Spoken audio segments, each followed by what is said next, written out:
Ain't nothing easy on this week's episode of Implicit Bias Radio. No easy discussions, no easy whiskeys. 2025 keeps on 2025 and on this week's show. I'm your host, Kevon Bordelon. The crew is here, and we're about to toast to this week's episode of Implicit Bias Radio.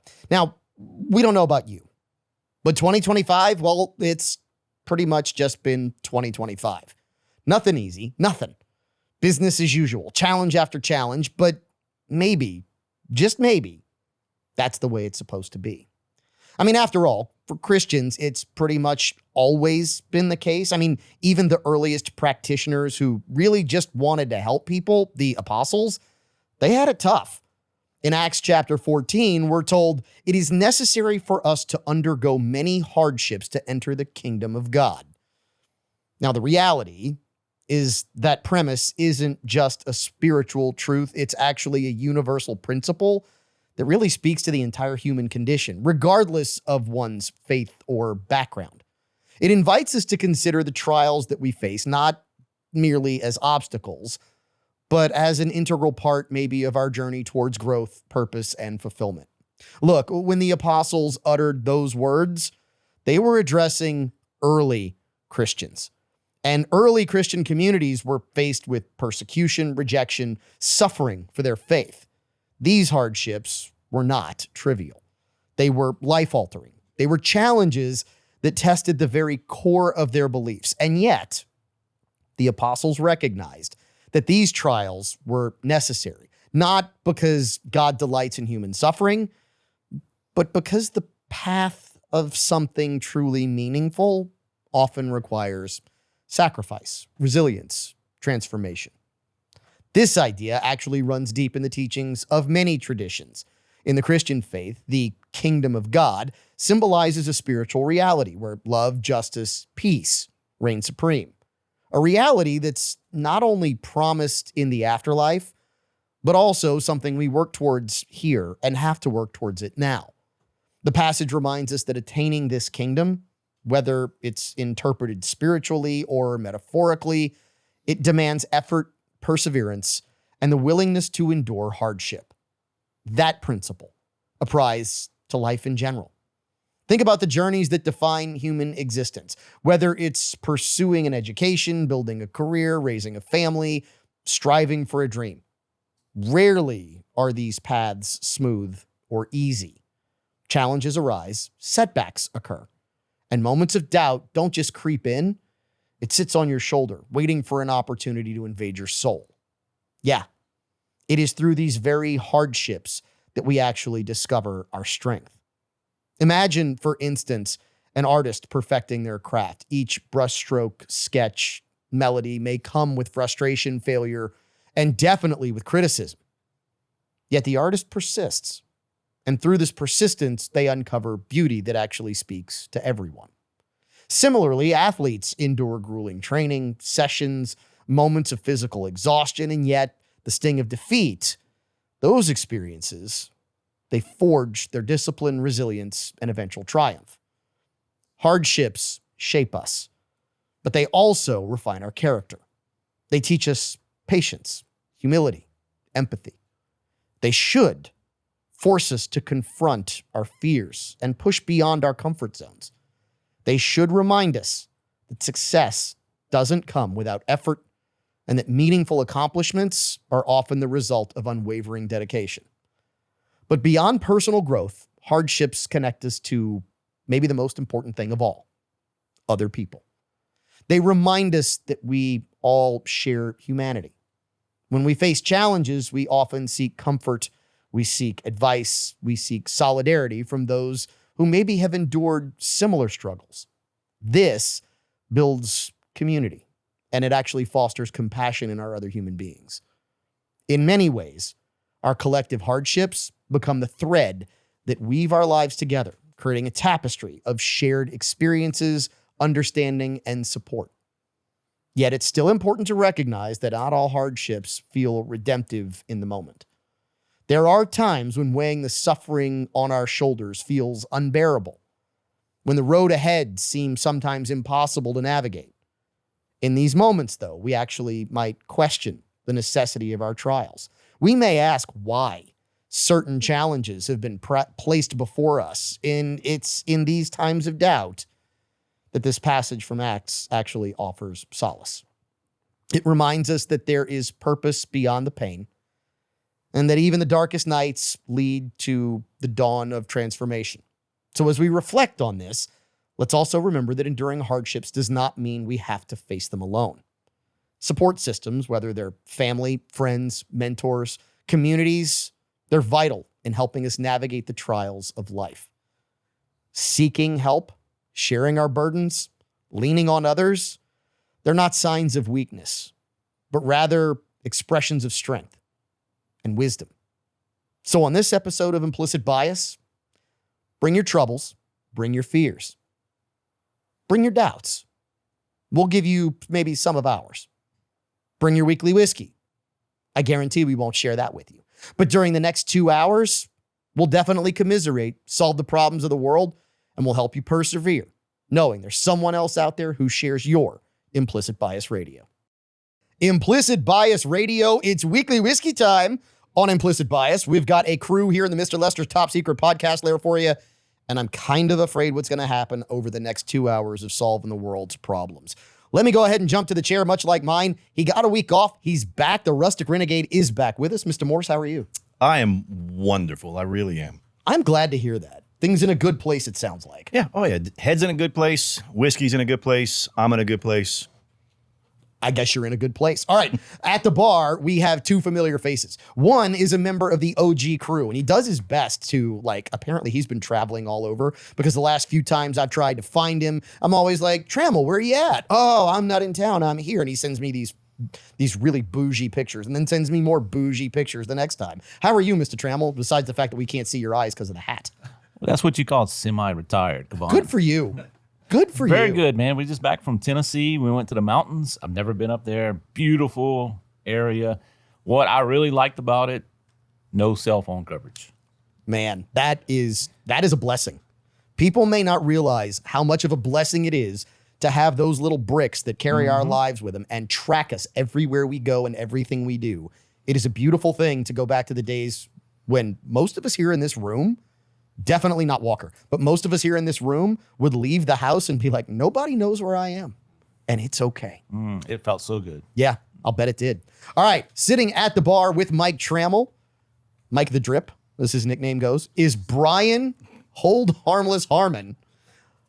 How are you, Harmon? I'm doing fine. I'm glad to be back. Thank y'all for having me. We had settled on a new nickname for you. I noticed what you said. But I'm trying to remember what the new one was. I'm getting old. I forgot. It was something to do with influencer. I don't remember either. But that's your job. Influencer? Yeah. No. Is it because you went Yes. semi-viral? Yep. Yeah, it should have been the virus. Yeah, it should have been the virus. yeah. That Brian might the have been it. Virus Harmon. That's it. Harmon. Yep. Yeah, Brian the Viral. Virus Harmon. There you go. Yeah. So Yeah. let's stick with that. I like that one. I think Triple H is where it's at. I really Yeah, do. just the Yeah. fact that you hate Triple H Yeah, that much, it makes me want to stay I there. made the mistake of letting it be known I didn't like that name. Yeah, you never should have. I agree. It was a rookie mistake. Let's see if we can get to something you do like. But before we do, I want to make sure that we chime in with our last member of the group. He is actually back to drinking, but because he doesn't talk a whole bunch on the show much anymore, he's the pledge who no longer wears his pledge pin. So did we make him active? I mean, he has been around for a year. I mean, he got the tattoo, so. Okay, well, if he got the tattoo, I guess it's all right. He is Walker Griffon, Andrew Walker Griffon. Whoa, whoa, whoa. Whoa, what do you mean, whoa, whoa, whoa? Put my government name out there. Now people are going to Google you, Yes. and they'll know exactly where you live. I think, Yeah. I think that's great. I think that should be his nickname. We should just call him Andrew. How do you like that? I mean, it doesn't matter. Or call him Uncle Drew. I don't know. Call him something. All right. Uncle Drew. Walker, it's good to have you. So, Walker, I tell you what, why don't we do this? Why don't we let you chime in on our weekly whiskey first? This is Crittenden's, a cut above. It's distilled in Kiln, Mississippi. This is their Mississippi Pecan Toasted Barrel. Yep, Mississippi Toasted Pecan. I'm curious as to what you think about this, Walker. I enjoyed it. It's a little peppery, I feel. Okay. I've only had like 3 sips of it, but the first 3 sips, pepper. A little peppery, but I do enjoy it. I don't think it's a overpowering taste of like caramel and things of that nature, but I do like this. Moving your microphone like that, Walker, it comes through the audio. Just because you're the audio guy, you should. I heard it. Yeah, that's what I thought. Okay. sometimes. Anyway, one of the things that I like about this, I get big, bold flavor on this. This is one that I think it's gonna hit us kind of right where we like whiskeys and things of that nature. But Walker, I'm curious because you say pepper. What proof do you think this comes in at? Because I have not let anybody look at this proof yet. 110. 110? Okay. Let's go to the bar. Harmon, the microphone is facing you, so we'll let the virus go first. First of all, what do you get off of this, and what flavors do you find? And then what proof do you think this comes in at? It wasn't until Caleb said Dr. Pepper, but it's definitely on the nose. But I'm hoping it comes in at 110. I hope it's that high. I find it has a very good flavor profile. It's sort of reminiscent to like some of the sour mashes I've tasted, where it's a lot of flavor, but they're usually not very strong. Proof is on the low side. I don't feel any burn on the back end. It drinks like a lower proof. I'm hoping it's a higher.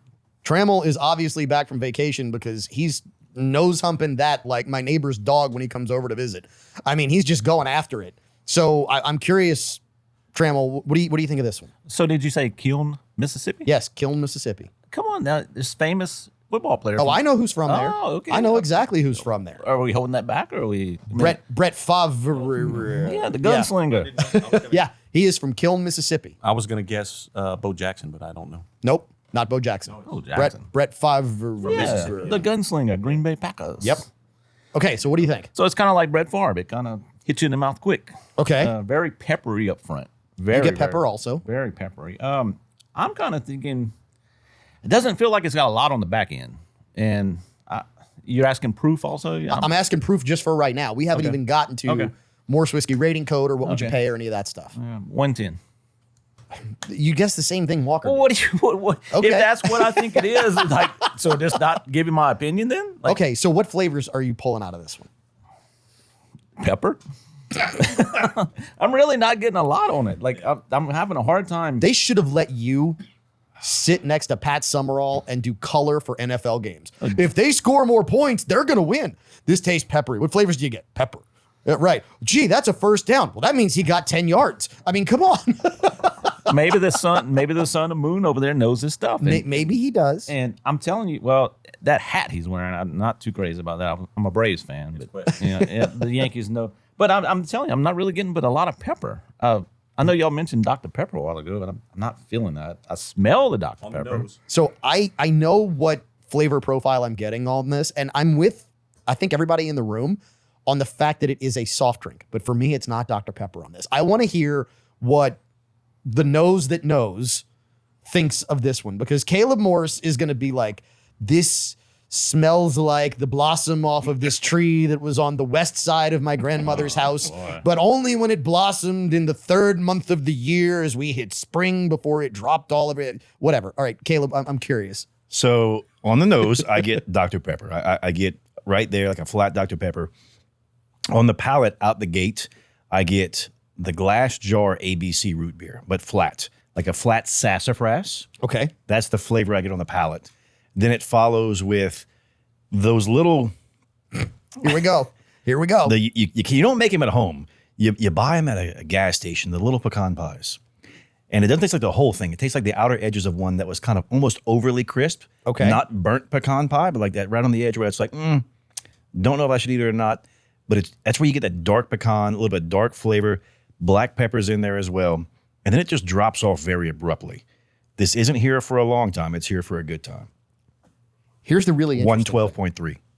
112.3. That is oddly specific, and I like it. Okay, Kevon, before you go into all that dramatic saying that he just gave us right there is the same thing I said in short form.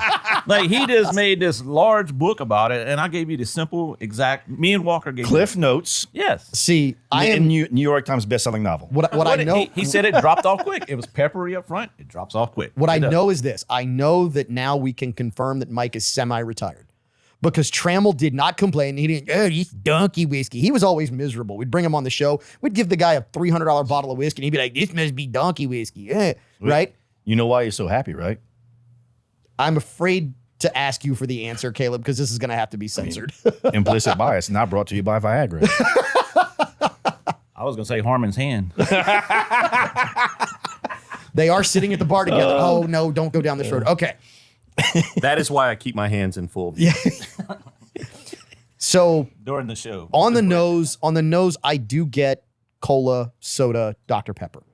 On the palate, what I get, has anybody ever had cheer wine? What?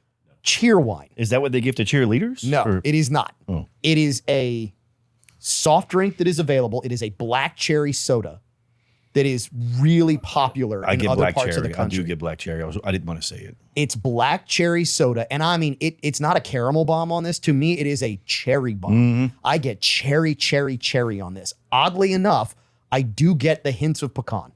I do get the hints of, and not even necessarily the pecan, but the pecan pie filling. That's what I get on this.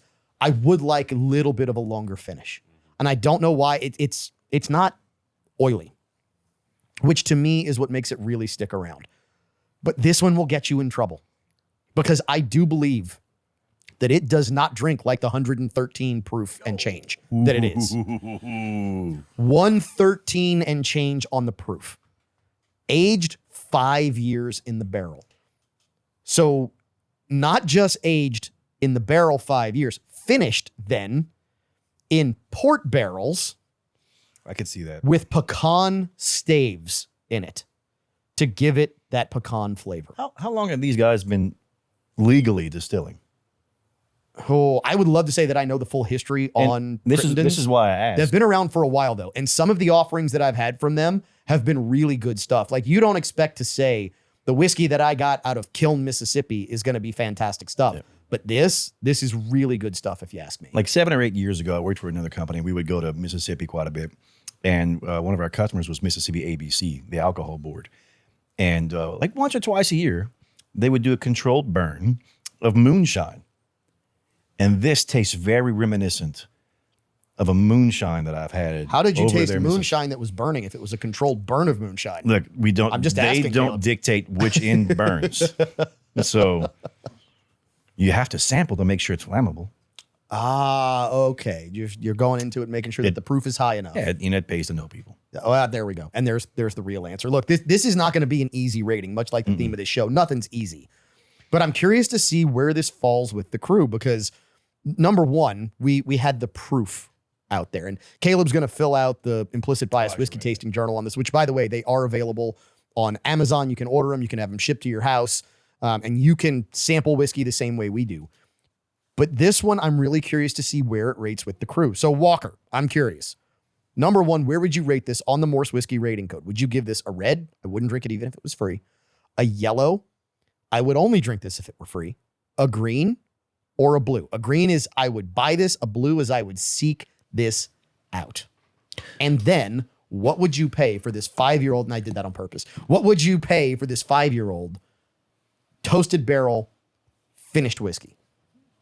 Green, 65. Oh, green. Walker to give it a green. I'm impressed. All right. Let's go to the bar because the bar is going to hold up the What Would You Pay championship belt chain presented by Box Drop of Lafayette. 24K right there. Hold on. Yeah, 24 green. I thought it was 24G. 24 green, turn your neck green. G and K. Well, you got to get the microphone. Trammell, you've been doing this how long with us? Do G you remember and the OG K. crew? Well, it's rattling right. Harmon's got his one hand on my leg, and he's got the other hand on the chain, and it's rattling everywhere. I mean, what do you want me to do? For those, by the way, if you're not following us on socials, if you're not watching on YouTube, on X, on Instagram, on Facebook, you're missing the visuals here that Harmon is doing to make sure that you know that Trammell is lying through his teeth. All right, Trammell, where do you rate this on the Morse Whiskey rating code, and what would you pay? I mean, can I just say a simple color, or do I have to give the Caleb Morris No, you can- description? Like I you went give a to, color. I went to this gas station over in Plaisance, and I got 2 gallons of gas, and I walked inside and got a pecan pie. It's the same thing I said earlier. It is a yellow. Really? Yes. So, okay, you wouldn't buy it. Nope. I mean, You liked it until I said the proof. You hate it when I give you high proof. if that store in Plaisance only had this available, maybe. But Okay, so Trammell doesn't like. So what would you pay? what would I pay? What would I pay? You know what? I think we need to invoke a rule here. If you wouldn't buy it, you don't even get to play because you're not going to buy it. So what you would pay wouldn't matter. Well, ever since we've got the chain, I've kind of avoided winning it. To be honest, if you remember, I was a champion of this contest before. And You were. And then since we've got the chain, I've And then you rate a really good whiskey as donkey whiskey and give it a yellow. And look, a yellow is not donkey whiskey. I'd still drink it, right? But you give it a yellow, which is, I think, squirreling on this one. So are you foreshadowing that you're giving this a good rating? I'm definitely not giving it a yellow. I'll say that. So I'm just impressed that you know a 3-syllable word, foreshadowing. So is that like Which a might even be 4 Mississippi 8, a syllables. Lafayette 4, or I'm sorry. is that like saying she's a Mississippi 8 but a Lafayette 4? Is that what? 10 and a 2. I'm going to go 59 on this one. 59 on this one. All right, Harmon, what are you thinking? First, I want to clear up any confusion. There's no whiskey stores in Plaisance. There's whiskey up the road at Nuba is where you need to stop Okay. if you're on that highway. See, Harmon knows. Yep, that's my neck of the woods. I'm going to give this a green. I like it. I think it had a good flavor profile. I'm not picking up on the pepper too much. I don't get a ton of pepper yeah, either. I don't find. I think it's got a good front end, back end. There's not much on the back. I do agree with that. I like him with a good front end and a good back end. Every time I talk whiskey, we work that in. Well, no, that's you. It is. It's not me. You throw it out there. I like it when they do that too. Yeah. All in all, great. I really enjoy it. If it had more of a full flavored back end, I think I'd be in the blue territory. But I'm Okay. going to stick it green. And price wise, a 5-year out of Mississippi, Double finished. double finished. What Mike? What was your guess? 59. 59. He went donkey whiskey. I'm going to say $50. $50. All right, Caleb. All right. So the Ville Platte virus says 50. I am not from Ville Platte. It goes well though. Great people from Ville Platte. So the Vidalia virus. Right then. That is no insult to our listeners in Vidalia either, by no. the way. It is an insult, however, just to the virus being the virus. It's a green. This is a solid green for me. It's outside of my wheelhouse. I'll be honest with you. If I had seen this sitting on a shelf, I wouldn't have picked it up. Just with the pecan finish, everything else, I'd be like, you know what? That's not for me. Don't want to try it. I'm happy I tried it. I'm happy with the proof. Could it be better? I think so. Will I try it if they come out with something that's a little bit better? Yes. So blue for the work, the effort, everything else, even the little diced up staves they're putting here, $75. 75. Okay. So I give this a green. I would absolutely buy this. Caleb, I'm with you. It's just shy of being a blue. Just shy of being a blue. Because to me, it needs a little bit longer finish. It needs to be a little more oily. Because that's just kind of what we like. But the flavor profile of this is unique. For a port finished whiskey, and this is what I'm going to compare it to. No. Yeah, because you know I'm right. It's not quite the Four Gate Bluegrass trilogy, but it's pretty close. And here's what I want you to think. And Caleb, am I right here? You got a solid point. Here's the I hate big to question, admit it. though. How much does that Bluegrass trilogy go for? I mean, what is it, like 125 Oh, on a good day when you can find it at retail? No, more than that? keep going. You son of a. Not the first to call me. That won't be the last. I don't even remember because I never see it anywhere. So the only time I see it, it's like $20 a pour. The Bluegrass Trilogy 3 was $199 a bottle retail. And it was worth it too, though. This, Caleb, you're going to get the What Would You Pay Championship belt chain. This is $94 a bottle. The double finish is what does it, right? Because you've got 5 years. General rule is Yep. $10 10 for every year. $10 for every rule. No, $10 for every year. And at that point, it becomes how you finish it, what else you do to it, how much you lose of it, whether it's in the finishing in the port barrel casks, whether it's in the port casks, whether it's in the finishing with the pecan wood. It's all the extra stuff that goes into it. And this one at 94, I would still buy it. This to me is a buyable bottle at 94. I think it's worth it. You can find it at our weekly whiskey partners. Don't forget New News down in Maurice for those on that south side of Lafayette who don't necessarily want to go all the way to Youngsville. Go there. You can find it. You can taste it. You can buy it. It's a green. Walker's given me the finger, and I mean the 1 minute finger, not that finger, because that's not how we roll on Implicit Bias Radio. We'll be back. The Rustic Renegade is having nervous twitches of some sort here in the Top Secret Podcast lair, brought to you by Mr. Lester Steakhouse down at Cypress Bayou Casino. By the way, Summer Supper is a week away from when this episode airs on terrestrial radio. And you know the best part of that? We've still got some tickets to give away. So find us on our social media. We will be giving away tickets for two to come with the crew to Mr. Lester Steakhouse at Cypress Bayou Casino. We will provide hotel, food, and drinks for the evening. It's on a Saturday night. You don't have anywhere else to be. So far, the only people who have turned me down have been priests because they can't get anybody else to cover masses on Saturday and Sunday for them. Outside of that, there are zero excuses. So go find us on our Facebook page, our Instagram page, our X page, our TikTok page. Go find us on all of our social medias. We will put up ways for you to win tickets to summer supper at Mr. Lester Steakhouse. By the way, they've got weekly whiskey specials going on. They're still doing, I think, $5 Jack Daniel's Sinatra pours, which is just insane. For that bottle of whiskey to be poured at $5 a pour, go down there, tell them Implicit Bias sent you. It has not been an easy 2025. It just hasn't. Matter of fact, I think you could probably argue that it wasn't an easy 2021, 2022. Just say 20. Yeah, it has not maybe been an easy 2020 at all yet, but 2025 has been rough. It's been really specifically rough, late 2024, early 2025, for now former President Joe Biden. And maybe this is the way it's supposed to be. Maybe there's benefits for everybody to realize out of what is a horrific hardship, because the reality is, if we're being Christian, if we're being Catholic, we need to will the good of other for the sake of other, which means we are going to wish Joseph Robinette Biden a speedy and healthy recovery. That being said, politically, this may be, I'm going to go backwards on that. This is the biggest political scandal in the history of the United States.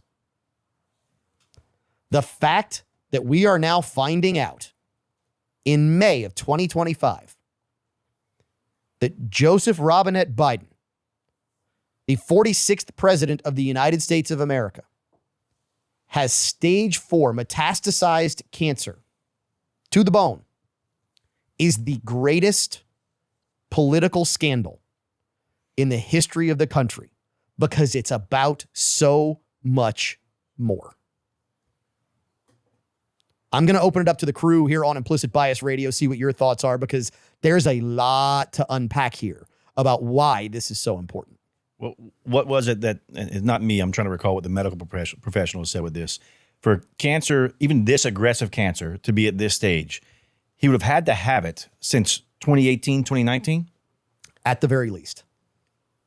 And we're just now hearing about this because, and look, I saw an interview and I told you about it, and forgive me, I was never able to find it again. So please don't believe us. Go look for it. Do some research, look it up. And this woman was going through and talking about how it was brought to her back then, and she was told in sometime around 2024 that it was terminal, which means roughly 6 months left to live. She said, if that's the case, then we're going to see 2-3 months max. That they're bringing this out now at the end of his life to try to back clean up for what's about to come out. So at the bar, what are we thinking? Who wants to start? Oh, Trammell's going to grab the mic. Do you want to go? No, go. I mean, obviously, there had to be some kind of. His wife, Jill, is a doctor, correct? No, she's a doctor, not a doctor. PhD. She's a PhD. She is not a medical doctor. Okay. Gotcha. So there had to be some kind of. But still call her Dr. Jill. Yeah. Okay. Thank you, Harm. There had to be a cover up here. I mean, there's something that's. To me, I'm thinking there's something that they want to eliminate Joe. I hate to say it like this, but something that Joe knows that they don't want him to stumble and accidentally say that he's covered up all these years. I think we're fast forwarding to Joe basically, I mean, I hate to say it, passing away. I hate to say it like that, but No, I mean, when you look at the there's- physical facts of where we are, they have said it's stage 4 metastasized cancer. That is a terminal diagnosis. very much. But it just came out like boom. Correct. Like that, okay. I've had a lot of cancer in my family, unfortunately, and we went through the stages, and just that this just doesn't happen this far along, just like that, with no symptoms and not knowing. I really think there's something. Either there's a cover up here. They don't want Joe to accidentally say something. I noticed he hasn't really been in the public spotlight at all since he's left office. I haven't seen him. In my opinion, I think there's a cover up. They've been knowing this has happened. There's something that they just don't want him to come out and say accidentally. Harmon, what are you thinking? Well, Biden did come out and do a quick little circuit and went to a couple of shows. And I think I maybe on air I even said that we were not even going to see that once he was out, because it was clear while he was president they didn't want him to talk publicly and off script. That was crystal clear. We watched it for 4 years, and it got progressively worse towards the end. That's no doubt. But not surprised. This is a nail in the coffin for most people holding out that don't want to admit what we all witnessed over the last 4 years. Even the media and the likes of some of the Ring the bell. The media is a big part of this. yeah, absolutely. And like the Jake Tapper's all over the news right now, touting a book about the cover up. Well, he's as complicit as the next one. Like you're writing a book, so you actively partake in the cover up, and then you write a book, and then you go on the news circuits and you tout your book to turn a profit. Like it's all absurd. Anybody still watching or paying attention to what mainstream media is saying should not be. I've got a lot more to say to that, but I'll leave it alone. Here's why I think this is a difficult situation, because there's, number one, a lot of levels to this. And the first level I think we are starting with here, what we're talking about, is the fact that there is a group of people in this country who are running and asking for your support, for our support. They are asking for our votes. They're asking for our mandate. And they think you are a f***ing moron. They think you are so stupid that they can go, oh, we just discovered a cancer that takes 7 to sometimes 15 years to metastasize to the bone. And we're going to tell you it was just discovered. They think you're so stupid that you won't put together. This is the most medically checked upon man in the United States for a 4-year period, and every freaking doctor just missed it. They think you're dumb enough. They think we're dumb enough that we're going to believe this. And this is number one why, first part of this, I don't mean number one like the largest, I mean the first reason why this is one of the biggest political scandals, the biggest political scandal in the history of this country. Because ask any oncologist, ask any doctor, they're all going to tell you, oh, they're full of it. They're lying. What's so hurtful about this is from somebody who's lost too many family members to cancer. They put him through this. Oh, we're going to get to that. People lied about this and forced him to go out there, do more, do speeches, talk, like go through the entire process and pretend like nothing was wrong. They forced him to suffer more than he was already suffering. Regardless of what you think about the man politically, you don't do that to a human being. Well, and we're going to talk about really what this constitutes, because there's more than just the cancer diagnosis going on here. We sit around and think, oh, there's no way. The evidence has been out there. Brian, you bring up Jake Tapper's book. The fact that Tapper was defending him, I mean, Tapper defended, oh, he's still sharp as a tack. People have no reason to question his acuity. They have no reason to question his mental state. They have no reason to question his health. None of this. And what do they get mad about? These are the same people who got mad about 2 scoops of ice cream. Think about this. They're part of it. They are complicit in the cover-up. Someone has now given them permission to let this information out. They knew. They all knew. The media knew, and they lied. The media didn't just tell you a falsehood. They straight up knew and lied. This is where we are with our media today. Don't tell me they didn't know. They all knew. The media was complicit. The question now becomes, how many other people are behind the scenes looking at you and me, American citizens, and saying, you're dumb enough to believe what we're going to tell you? Why? Because it's worked in the past. They are showing you the playbook. The playbook has always been lie to them. Lie to them enough, and the lie will become the truth. If Biden was a Republican, I would sit here with 100% certainty and say every member of his cabinet, every member of their staff is going to be subpoenaed and hauled in front of Congress and grilled for weeks. The fact that he's not, I sadly, I don't know. That's what should happen.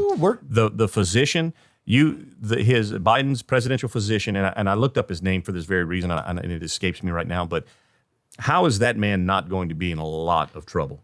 Well, Because there is no way, there is zero chance that a PSA was not given to Biden during the 4 years in office. There's absolutely zero way. and here's why. And we have to take a break after this, but this subject matter is going to continue to roll through this episode of Implicit Bias.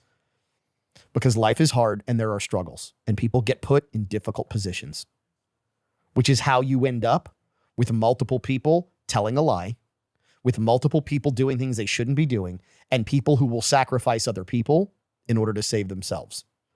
More of America's greatest political scandal in history when we come back on Implicit Bias Radio.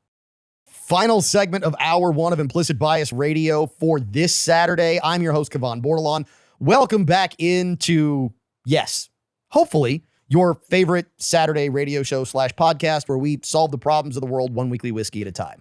The problem we are solving this week is that life is hard, and the problem that we are solving is not an easy one. It is, in fact, the greatest political scandal in the history of the United States, and it is the diagnosis and the revelations about Joseph Robinette Biden in the last week to week and a half. Now, there is always the theory that the dog gets wagged by its tail, right? The wag the dog theory, that you put something else out there to take away from a different news story that might be out there. So the question always belies, why would they roll out that Joe Biden has terminal cancer? And again, please listen to our thoughts on the show. We wish him good of other for the sake of other, that he makes a speedy recovery. That is how we look at him as a human. Politically, we've got to call this what it is. Why would they roll out that he has terminal cancer when they did? I'm going to ask the crew here in the Mr. Lester's Top Secret Podcast lair if you have any thoughts on that. Why would they do it now? Why would they do it when they did? I don't know. I've thought about this. I call it the shiny object. Look at this thing over here. Okay. That was my first thought was, okay, well, why are they coming clean with it right now? To go with what Caleb said, it may be he only has a couple of months and they're just trying to get in front of it. That might ultimately be. I don't know. The pool of possibilities is so deep. I don't know what particular topic they may be trying to distract us from. This is interesting because, first of all, I agree that could be a fringe benefit. Mm-hmm. That could be the side chick to the real reason why, in my opinion. Yeah. But we're going to talk about what I think is the real reason in just a second. Caleb, you have a thought, and then we'll go to Trammell. I mean, the other one could be as we investigate and look into the auto pin features, right? So this could be their justification for using the auto pin because of the medications and so forth, the cognitive decline. We did this for the sake of the betterment of the American people. Although unconstitutional and 100% illegal, it was for your own good. I think you might be a little closer to the bullseye because I think that actually factors into it. Trammell, do you have any thoughts over there? Since no one can see your eyes anyway on video because the hat. I turned my hat backwards, but it wasn't comfortable. But I kind of said it earlier in the last segment. I just think there's something that he knows that they don't want him to reveal. I really think it's a cover. I think it was always there. Listen, my wife went through breast cancer 5 years ago now. And believe Glad me, she's doing okay now. Oh, yeah. Excellent. But she goes through a checkup every year, and we get a scare almost every year because there's spots that they find that are, possible, like it's come back again. And this is a normal person, being my wife. This is the president of the United States you're talking about. Mike, she's not normal. She's a saint if she's your wife. Pretty much, yes. Yeah, yes, we know yes. this. But anyway, this guy, I mean, he's got to have the best medical doctors there are. How was this never even... Okay. So here's where I'm with you, Mike. I don't think it's because of what he knows. I think it's because of what he no longer knows. If you're paying attention, there was another release of some information that was highly, highly, highly damaging to the entire narrative that Joe Biden was ever president in the last week and a half. last Saturday morning. So when I say that last Saturday morning, what, the 17th? Maybe late on the 16th? Special prosecutor Hur's tapes of Joe Biden's interview were released. If you got a second to listen to those tapes, please, I beg of you, do not believe us on this. The tapes are all over X. They're all over the internet. Please go find them. Spend 10 minutes listening to them. And remember when this interview happened, because the interview happened years ago. It was horrible. He didn't know he didn't know what year his son died. He didn't know what year it was that things happened. I mean, when I tell you it was obvious that he was not in a mental state to be the most powerful man on the planet, to me, this is one of the reasons why it's such a big cover-up. Because they need something to try and say, oh no, we can't talk about his mental state now because he's terminal, it's inappropriate. No, it's absolutely appropriate because you're using the fact that it's terminal to try and direct attention that he was never the president. He would go back, they would ask him a question, he would talk, and he would go back to, what was his son that passed? Bo, you talk about Bo's passing, couldn't remember the year, couldn't remember if he was president or vice president, and then went back and forth and would string together a series of consonant and vowels that was not coherent. And then start speaking again, said he wanted to continue. They tried interjecting. It was painful to listen to. It was very painful to listen to, especially when you think about the fact that at that time, that was supposedly the leader of our country. well, that's back when Joe Scarborough is telling us he's sharper than ever. He's sharp as a tack. Joe Scarborough, you're a liar because you knew. Don't tell us you didn't know. If you didn't know, you don't have the mental acumen to watch the interviews and do the actual research that you need to do, the whole position that you hold. Not to mention the excoriation. Is it Robert Hur, the agent that did the interview? Yes. Is it Robert? Yes. Yeah. Yes. I mean, go back and watch what happened to that guy. Across. I mean, his name was smeared from one end of this country to the next. And he did what they wanted him to. and he didn't yeah. prosecute him. He came back and That's said, right. no, I take that back. It wasn't her. It was the DOJ. It was who came back and said, oh, nobody would convict him. He's just going to come across as an old man who forgets. Mm-hmm. Tell me he's not competent to be president without telling me he's not competent to be president. Yeah. Which this is why this is such a big scandal. This is why it is the greatest scandal in American history. Because I believe that the cancer diagnosis, now this is opinion, the cancer diagnosis was released probably number one, because to Caleb's point, to Mike's point, they may not have much time. They need to do something. Number two, to try and divert attention from the fact that the video's out there. The tapes are out there.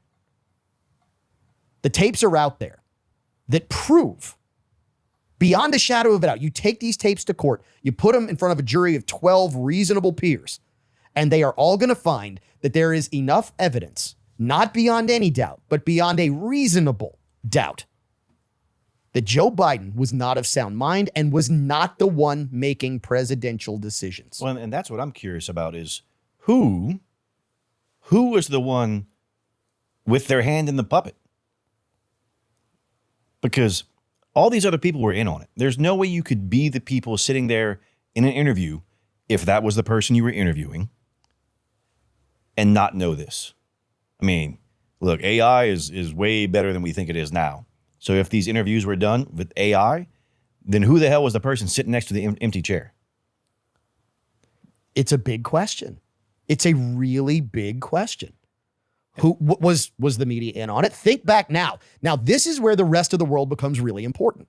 Think about what CBS is going through now, where they are being sued for editing a Kamala Harris interview to make it look like an answer she gave to question B was actually her answer to question A. They were in on it. The media, they were all in on it. They were. They all knew, they all had evidence, and they all didn't care enough about you and me to tell us the truth, which begs a real big question of why. Why was the media willing to make it so hard? Why were politicians willing to make it so hard? Why were those who had their hand in the puppet doing what they did? We will dive into that in hour 2 of this week's episode of Implicit Bias Radio. By the way, if you are in a market that only gets hour 1 of Implicit Bias Radio, call the radio station, tell them you want hour 2. It's out there, or find us on our socials, anywhere you get podcasts. Subscribe to the bonus content, because I'm telling you, straight, unedited, unhinged fire when we get to this week's bonus content. This is Implicit Bias Radio.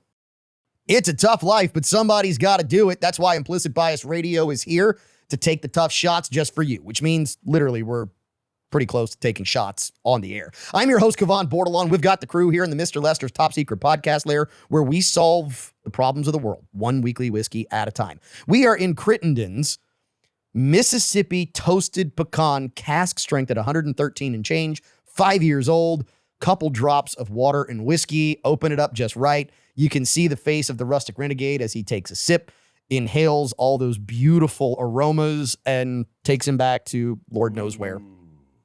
Yeah. At the bar, we have Brian the Virus Harmon, because somehow the man has a habit of saying things that get really popular on social media. Find us on Instagram, Facebook, YouTube, all that. By the way, if you go there, you've still got some time, because we're going to give away some more tickets to Summer Supper at Mr. Lester Steakhouse on Saturday, May 31st. Hotels covered, foods covered, drinks are covered in the only 5-star restaurant between New Orleans and Houston. We're proud that they partner with us and we partner with them. Last person at the bar, he is Mike Trammell, Clear Springs, box drop.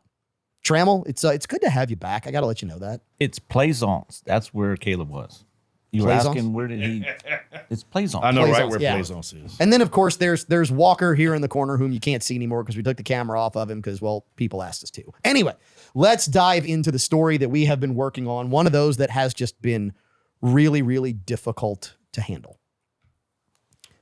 We talked about the Joe Biden cancer diagnosis in hour 1. We talked about the fact that don't lie to me and tell me that they just found out. Please don't. Please don't insult my intelligence. Please don't insult your intelligence or the intelligence really of anybody here in the Mr. Lester's TSPL or out there listening or watching, because we know you knew. We know he knew. Maybe he forgot, unfortunately.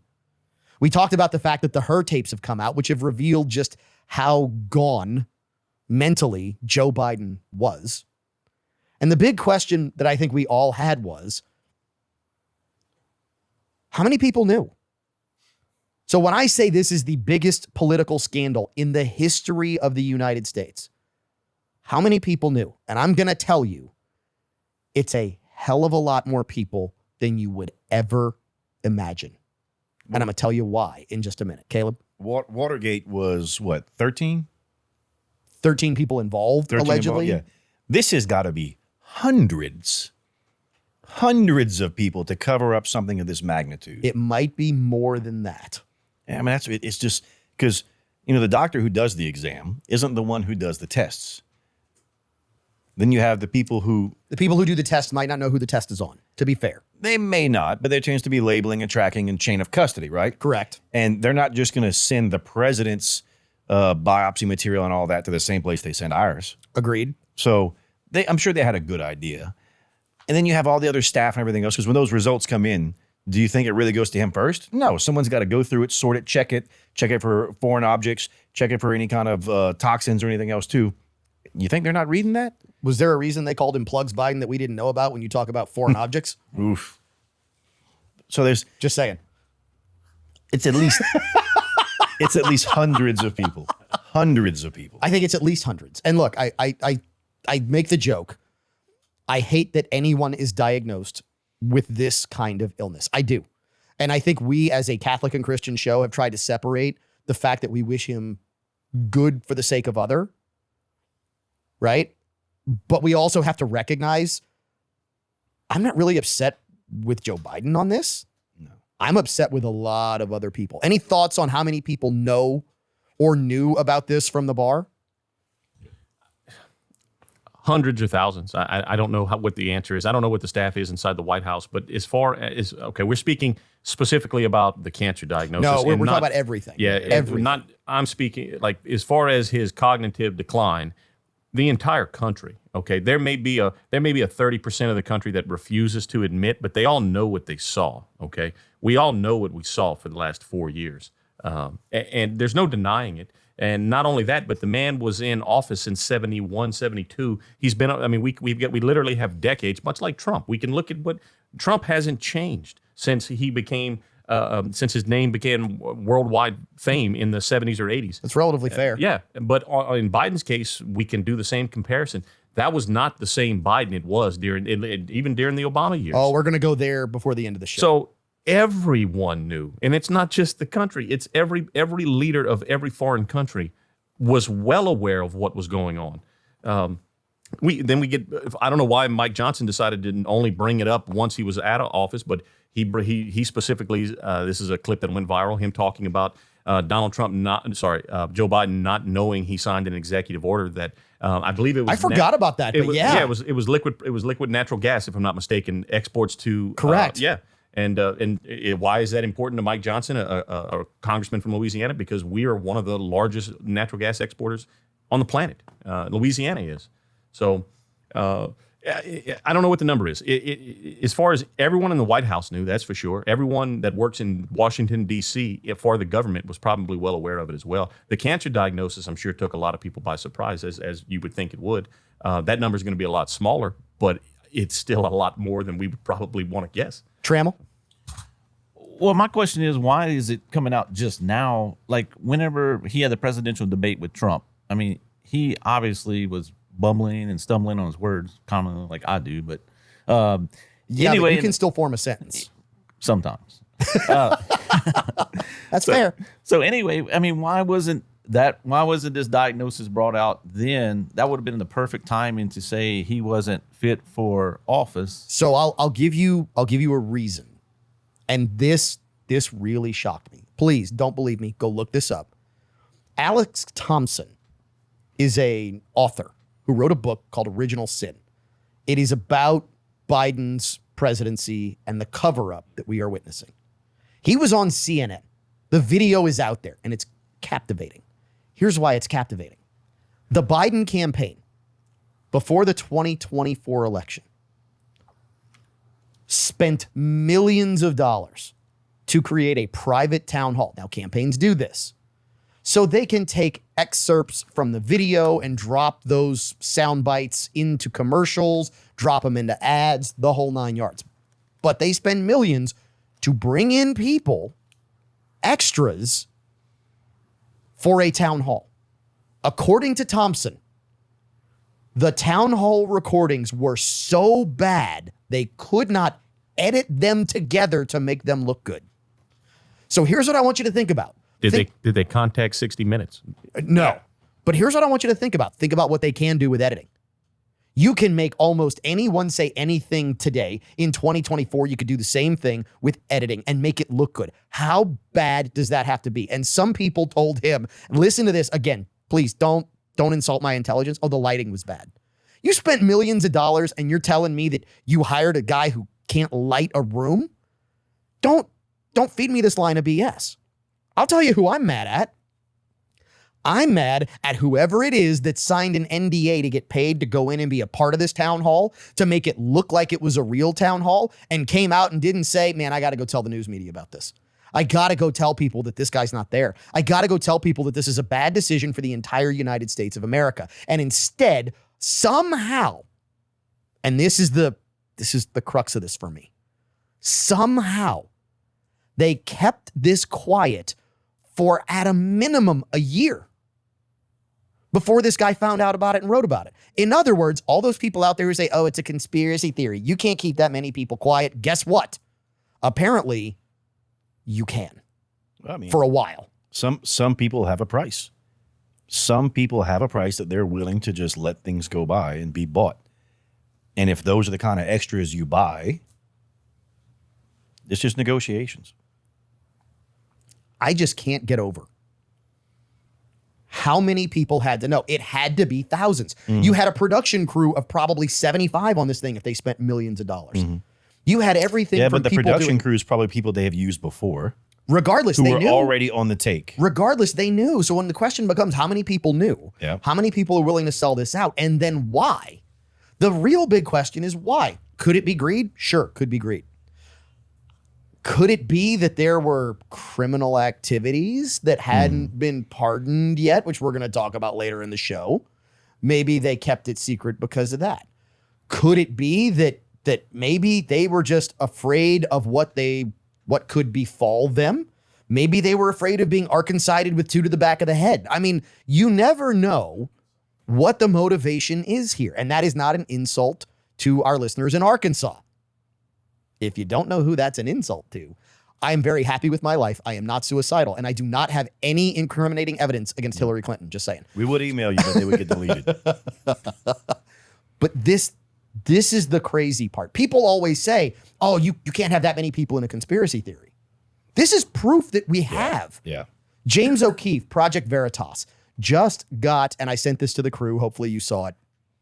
I just sent it out that James O'Keefe got a governmental whistleblower who said, oh, we all knew Biden wasn't there. We knew Biden wasn't running the show. Everybody knew that he wasn't competent to be president.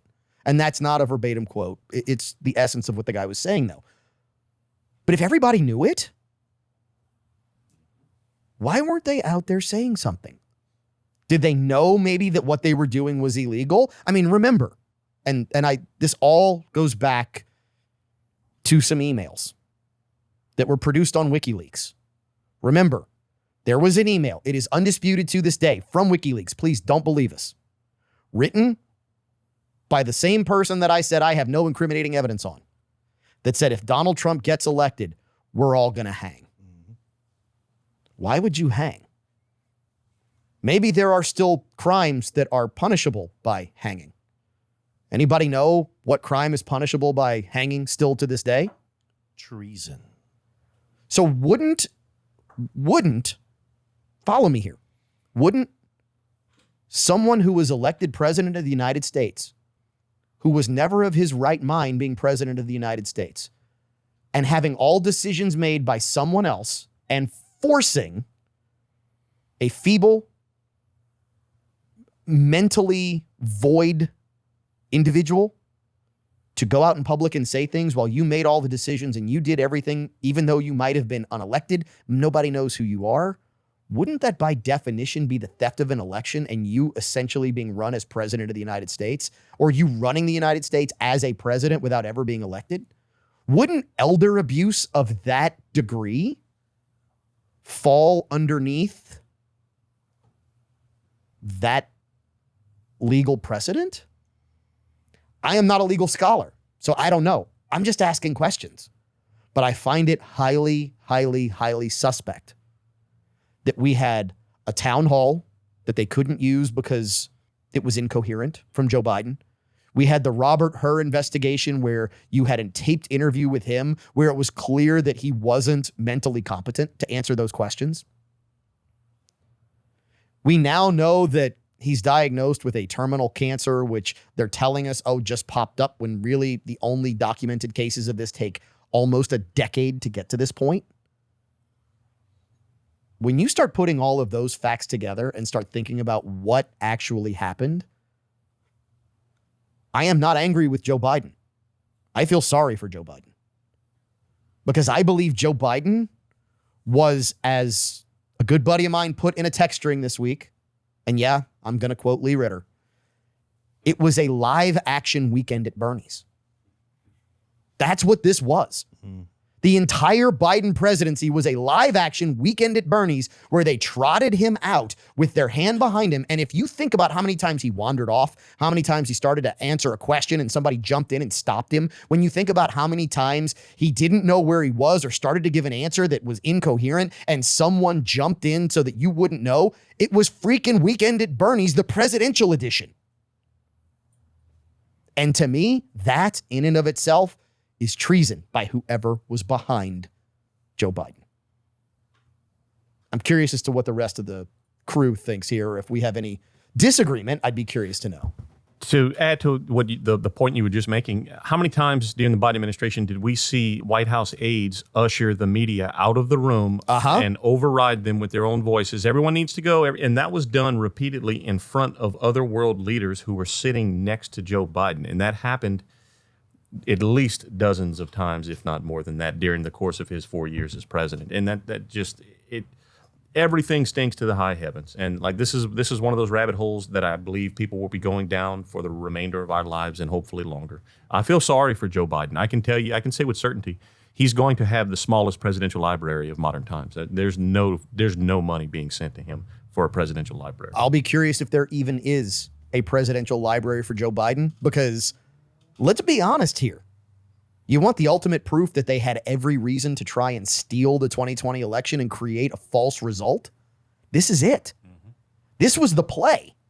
This was the play by the people that you and me, that people who are reasonable with regards to politics, who are logical with regards to how decisions are made, not overly emotional.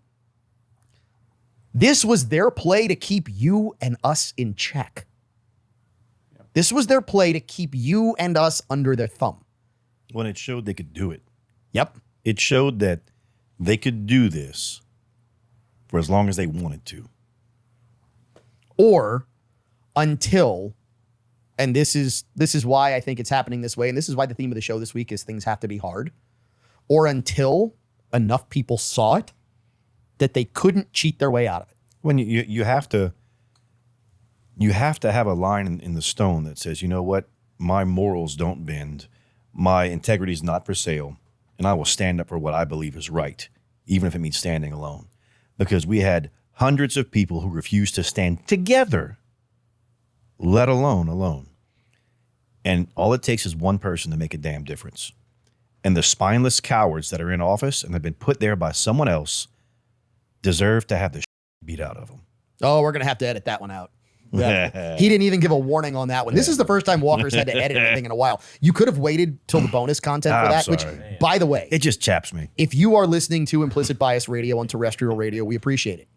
If you have elevated to our podcast, whether it's on Apple, Google, Spotify, iHeartRadio, any of the podcast platforms, Buzzsprout, we really appreciate it. If you have subscribed to the bonus content, you're going to get the unedited, unhinged, just absolutely off the rails version of Implicit Bias Radio, which means that, yes, the Rustic Renegade will not be silenced. He will not be censored. Mike Trammell might actually talk for more than 30 seconds and you might understand it. Brian Harmon, the virus, he's going to get in your system. And trust me, it's not a good thing.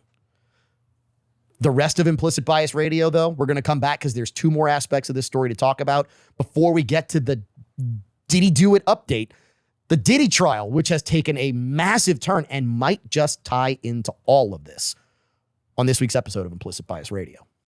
Why? That is the question on this week's episode of Implicit Bias. Why is life sometimes so hard? Why do we solve the problems of the world sipping on weekly whiskeys? Why does Brian Harmon hate the nickname Triple H? I'm not sure, but it's okay because we're going to leave it and we're going to let him go with it. And of course, why does Mike Trammell always wear the hat when it doesn't matter? Anyway, let's jump into this week's episode of Implicit Bias. I'm Kavan Bordelon. Hopefully we just showed you, if you're watching on YouTube, Facebook, X, any of our video platforms, we've showed you the bar here in the Mr. Lester's Top Secret Podcast lair with Brian Harmon, Mike Trammell, Caleb Morse, sitting to my left. I think the big question that we have with regards to why is why all of a sudden do we have the biggest political scandal in the history of the United States? Brian, you brought this up during a break. I'm a firm believer that one of the reasons why we are now finding out that Joe Biden, and again, our best sentiments go to him. We don't wish this on anyone.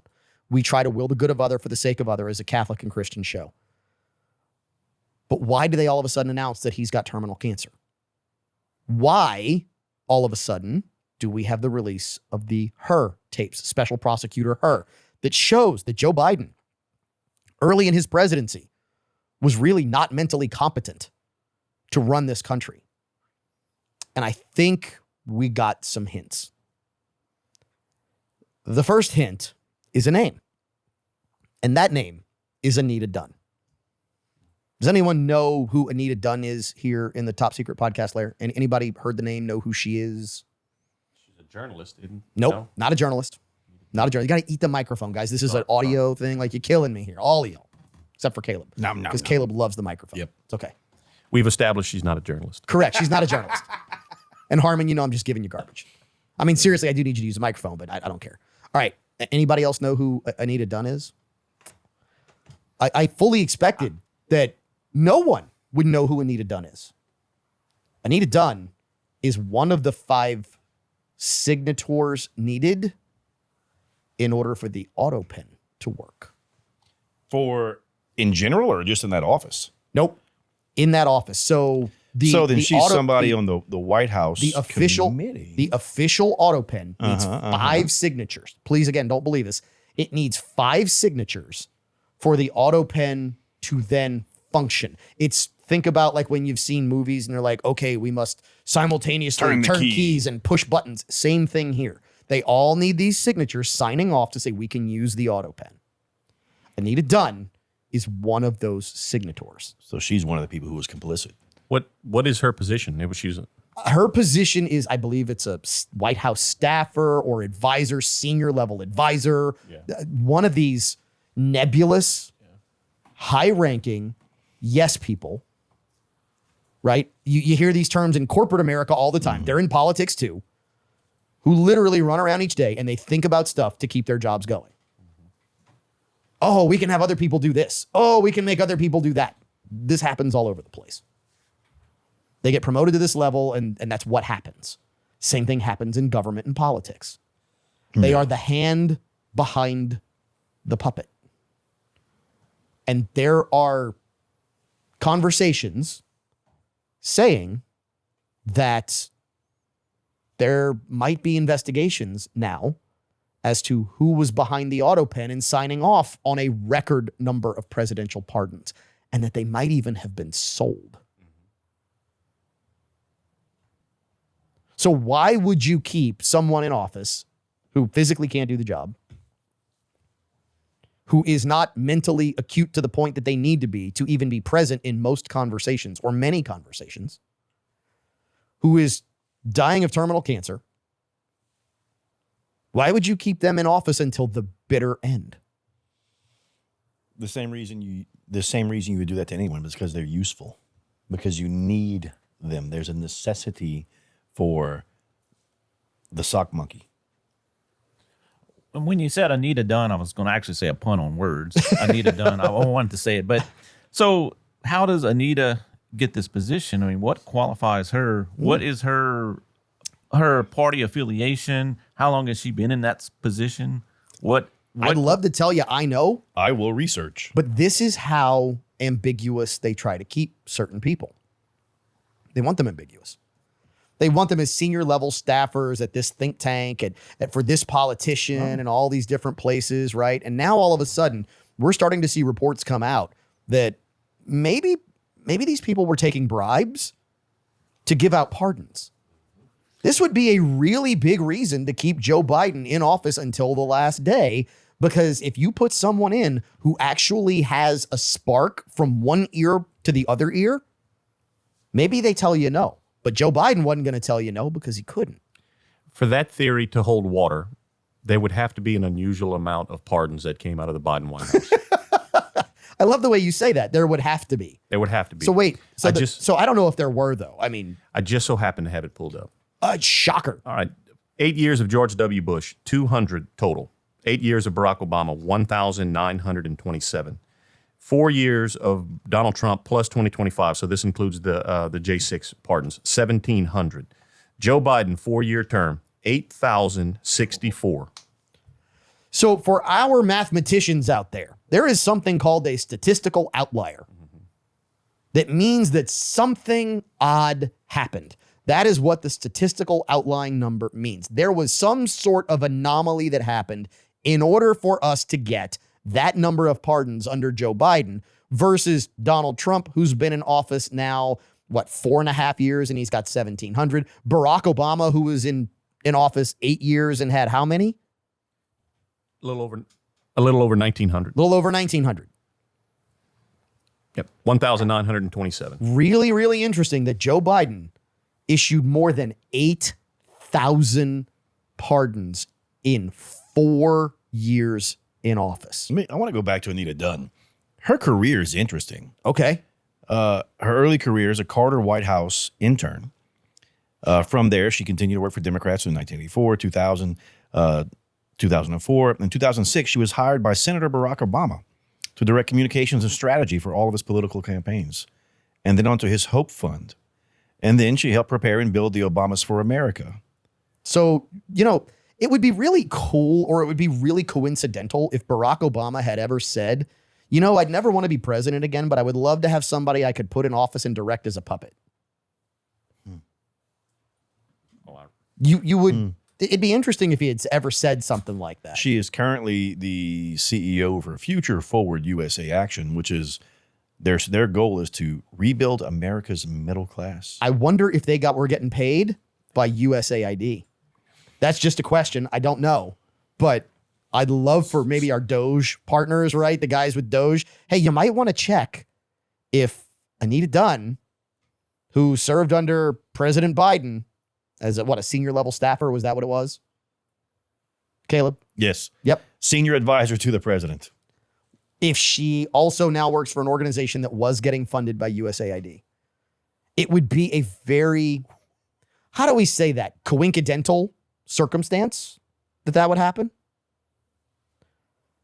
which might bring us to maybe the one that is a little far out. It brings to mind, anybody remember the movie Foul Play from the 70s? Goldie Hawn, Chevy Chase, Foul Play. I know Walker doesn't because Walker wasn't even a thought back then. Neither does Tug.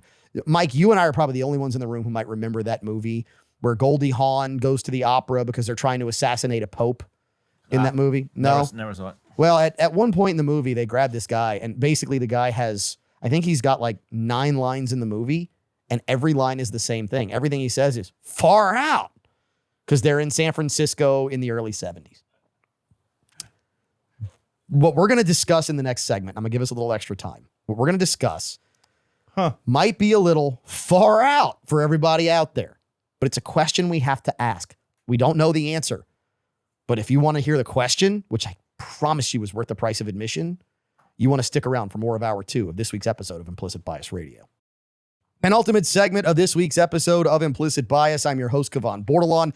We have gone down the rabbit hole of why it should be difficult that we are going through and experiencing and seeing the greatest political scandal in the history of this country, which is the fact that Joe Biden was never cognitively relevant or adept enough to be president, number one. Number 2, that he's had terminal cancer, which all leads us to the fact that number 3, Joe Biden never was president. This is the end of the conversation. Joe Biden wasn't president. The people who voted for Joe Biden had their votes stolen from them. They were stolen from them by some faceless, nameless bureaucrat who put their hand in the back of a puppet and created a real-life presidential version of Weekend at Bernie's. And I'm going to take this just one step farther. And my wife told me not to go here. She said, Kevon, I don't know if people are ready for this. I'm going to ask some questions, and I don't know the answers. Caleb's making fun of my fingers. It's all right, Caleb, because I've got a finger that's about to go somewhere. But it's this, and I'm going to pose this question to the members here in the Top Secret Podcast Lair. Do you think, esteemed members of the Implicit Bias crew, that Joe Biden has been dead for a while? Think about the 6'8" Joe Biden that we saw walk out of the White House in 2024. It would not surprise me at all. It really would not. We've seen the massive Joe Biden. We've seen an aware Joe Biden. We've seen a Joe Biden that couldn't put together words in the form of sentences. So either he's got a multiple personality disorder that includes height, or the body doubles and triples just really weren't the best. Yeah, there's a beady-eyed version and a wide-eyed version too. I've seen the giant. I've seen the guy that towered over everybody. I remember seeing that video and being like, "What the heck is that?" Yeah. Now, there's a couple options here. Number one, I don't know. Number one, if you were using body doubles, would you in fact use incoherent body doubles? Yeah, that's the thing. Maybe to sell it. You know, I mean, the beady-eyed one, by the way, he goes by the name of Walter. So And he's a comedian who, I know which one you're talking about. But number one, would you use an incoherent version? If you were really using body truthfully, doubles, no. Yeah, truthfully. you would use competent coherent and keep the facade going. Yeah. Unless the incoherent one was the original. No, even if it wasn't Unless- it would be the original. Unless you're trying to be very specific with laws that you are avoiding by allowing certain things to happen, like depositions, Yeah. like the Her tapes, Yeah. like debates, when at that point you might actually be willfully trying to change the results of an election. So are they maybe trying to split legal hairs by keeping the actual Joe Biden in there at some point, which means that it's sometimes, and look, sometimes we have seen Joe Biden and he has been very cognitively adherent. But at some point you have to wonder, I mean, look, and I'm not saying that there are body doubles being used. I'm asking the question.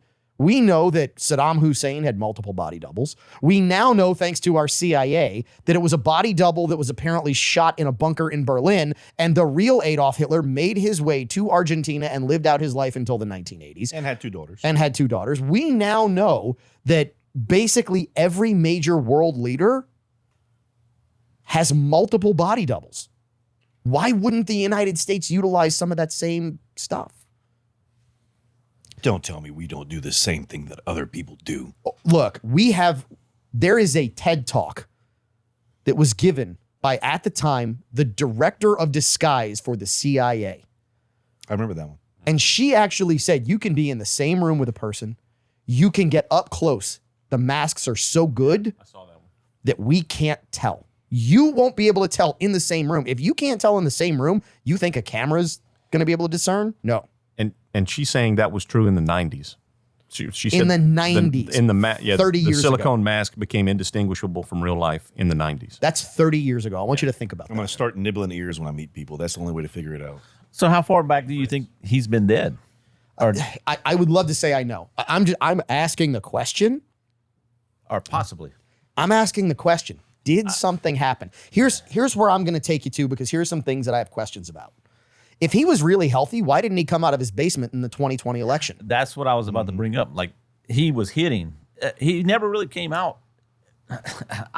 I'm like y'all. I've seen so many different versions of him, and I don't watch the news probably like you guys watch it. But there's so many different versions of him out there. I mean, Elvis had body doubles. There's actually Elvis right over here on Jefferson Street. If you ever, I didn't know that. It's actually a good Elvis over here. You're not talking about pelvis, huh? The pelican? There's a pelican downtown There dressed is. up as Elvis. Yeah, Pe- There is Pelvis the Pelican. Yep. But this to me is where the question lies, which is, if they're going to take the inch, do they take the mile too? And if you take the inch of, well, yeah, we're going to lie to you about the fact that he's had prostate cancer for 4 to 6 to 10 years.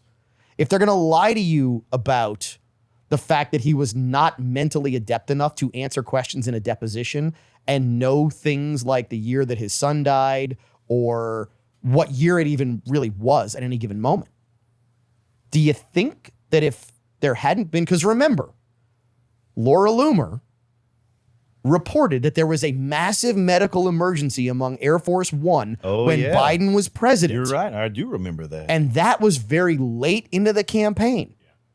Would they not just keep lying to you and tell you he's still alive? I'm not prepared to say that I think he's dead. That he I died. don't know that he is Yeah. either. I'm just asking the question. I acknowledge there most likely are body doubles used often, probably more than we'll ever know. Getting back to the 2020 campaign and why we didn't see him, it's because his cognitive abilities have been on the downs, have been declining for years. That's what I think. They knew it in 2020. It was and COVID was the perfect cover for it. But Well, now I'm going to ask you the big question. What if he was dead and wasn't alive when they signed all of the pardons? Or when the auto pen signed all of the pardons? yeah, I say everybody involved is in so much trouble already that maybe that's a. But to me, the only way that it's a slam dunk is if you go, well, I mean, they can say, oh, well, this was him. But if you can bring out and go, yeah, he was dead. We'd have to, if we could prove it, if it could be proven, then how much would it undo? How many laws would it undo that he signed? Fraud vitiates everything. Fraud wipes everything off the table. If I sign a contract with you, Brian Harmon, fraudulently from the get-go, and then we go through 5 iterations of another contract and we do all this other stuff, and then we find out that it was fraudulent, does it go back to the last one we signed, or does it go all the way back to the first one? I don't disagree with It you goes on back it. to the first one. Sure. I don't disagree with you on it. I don't see that getting proven in our lifetime.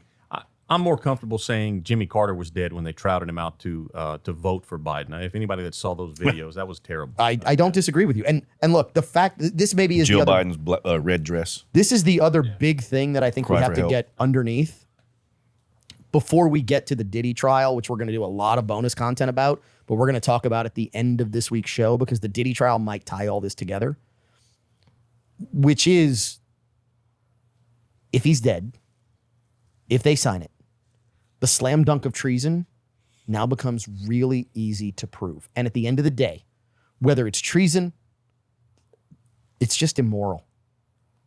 What was done to a human being for people to keep power was horrific. It is a prime example of literal evil in the world. The fact that his wife let this happen to him is evil. The fact that his son was putting him through all of this and the alive son, I'm not talking about Bo, I'm talking about Hunter, who put him through all of this, who did all this other stuff during this, it's evil. The people behind the scenes, Anita Dunn and all the senior advisors and all the lawmakers and everybody else, they're all just evil. And if you vote with them and that's your guy, we just need you to look in the mirror and admit your implicit bias. The Diddy trial, when we come back on Implicit Bias Radio. Diddy did dumb diddly do it on this week's episode of Implicit Bias Radio. This is hour 2. Yeah, we're talking about Diddy, Caleb. I'm so impressed. Did you rehearse that? No. Was good. Yeah.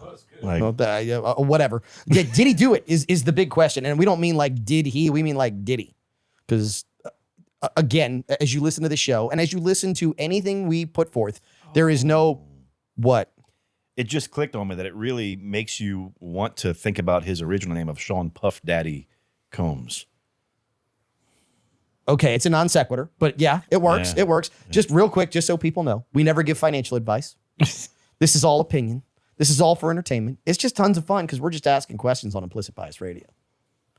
Which brings us to our super genius, expert analysis of the Diddy trial. Now, this is near and dear to Walker's heart, so I think Yeah, it is because he had freak offs. So Oh, yeah. I mean, Walker was a freak off dude. he was in one of the covert communist. Isn't Walker the Punisher? What was it? It was a covert communist freak off, right? That's what it was called. I don't even look. Here's what I know as I introduce you to the crew, which, by the way, before we really dive into this segment, do not forget, find us on our socials because we are giving away tickets for multiple couples to attend Summer Supper at Mr. Lester Steakhouse. Cypress Bayou Casino, May 31st. We cover hotel, we cover food, we cover drinks, we cover a dang good time with the crew of Implicit Bias. But you got to go to our socials to get it. You know, I'm just going to say it's pure coinky dink that somebody who won a bottle of whiskey did happen to actually be one of our subscribers. That was not, you don't have to subscribe. There is no charge to enter. We are not in that business because we don't want to get sued. But that's the way it works. So go find us on our socials, subscribe, win tickets. We want you to come have drinks with us, not drinks, drinks. All right, into the Diddy trial. So we have kind of teased here in the Mr. Lester's TSPL that the Diddy trial might end up bringing a lot of this stuff together. And I know people are out there going, man, Kavan, you might have lost it here. Until they start naming and dropping some names in testimony in court. Now, we do our best not to be rumor people. We like to ask questions, and then we like to tell you about things that are on the record. By on the record, we mean in deposition. By on the record, we mean on .gov websites. By on the record, we mean in testimony sworn in court under penalty of perjury. Again, I am not a lawyer, but there are some basic things that we should all know. Under penalty of perjury is one of them. And under penalty of perjury, you had testimony in the Diddy trial in the last week or so, and some names came up. The big name we're going to come to in a second. The first name was Hakeem Jeffries. For those who don't know, this is a U.S. lawmaker in D.C. And basically what was said, this is translation of direct quote, was that the didster, the D-dum diddly, the diddly poo was meeting with Hakeem Jeffries, and that Hakeem Jeffries attended Puff Diddy parties. PDPs. Maybe we'll just shorten it to PDPs now. Well, and that's where I got the covert communist stuff from, because they said that he attended covert communist freak-offs. And correct me if I'm wrong, isn't he the one where they said that they had people dress up like Fidel Castro in Yes. bedazzled camouflage pants Yes. with cigars? Yes. Which, let's be honest, guys, there could be a way where that might work. There's never a Depends- way where it works where I wear bedazzled camouflage pants. No, I'm not wearing it. I gotta find It was guys wearing it. That's what okay. they said. No, okay. Guys were okay. They were I missed the- explicit. I like how you were like, oh, I'm into this. No. I missed the No. guys part. No. Yeah. No. I gotta find what part of the internet y'all are on because I don't know about any of that. This is all over X. This is on X. Yeah, I'm on the wrong side of X. No, you're not. I gotta expand. I've seen where you are on It's X. on that side I've of seen Triple your X too, comments, from what Harmon. I'm seeing. Okay. I have seen your comments. No, but seriously, like, you know, it almost reminds me. So think back to Wayne's World when they had the communist club that they went to in Wayne's World, where they had go-go dancers in cages. I mean, that's what I'm thinking, but it's not that. To your point, Caleb, it's way beyond that. It's horrible, and it's degrading, and it's filthy, and it's And then there's drug trafficking involved. And then there are tablets. Now, this does not mean that because a tablet is made to look like a certain person, that person is implicated in criminal doings. Pills. But it's awfully odd that, according to testimony in the trial, they were doing LSD and the pills were in the shape of the face of Barack Obama. For those who don't know what WTF means, look it up. For those who do, WTF. well, it goes back deeper than that, right? So when you look at coins with faces on them, that kind of Yes. stuff, Roman culture, one of the things they say is that the United States has become the new Rome. I don't remember the philosopher that said, "How dare you be upset that you send your children to Rome and they come back Romans?" That's what's happening. These people are being sucked up and turned to this government machine, and they come back and they worship their Roman god and not the true God. Here's what I'm wondering. What I'm wondering is, who else's name is going to get dropped in this trial that showed up at a Diddy party? I mean, think about the people that you have in pictures at Diddy parties in the all white that he would throw. I mean, it was almost like they said, you have to wear all white so you can be identified as being part of the group. And then the worst part is this to me is how they really get people. I have to wonder when the all white beach photos started being a thing for families. Oh, damn. I have to wonder if the Diddy party culture that started making its way to social media begat families trying to replicate the look, which I'm not saying that families are actually involved in this, but it almost becomes tacit acceptance. Damn, I have some of those linen pants. So do I. I need to put yours back. Anyway, but the point is, I mean, all kinds of families did this. Where did that subliminal, where did that And come from? that's was it life imitating art? Was it, what is it that started this that made us go, man, we really need to replicate what these people in Hollywood, with these people in LA, with these people in New York are doing? You just broke me. That's what happened. I broke you way before this, Caleb. And in a way more private setting. I'm kidding. I had to. Oh, and Walker's giving me the finger. All right, look, we're going to continue this conversation in the unhinged, unedited bonus content for Implicit Bias Radio. I wanted my chance to answer your original question. Was he guilty? Yes, he is.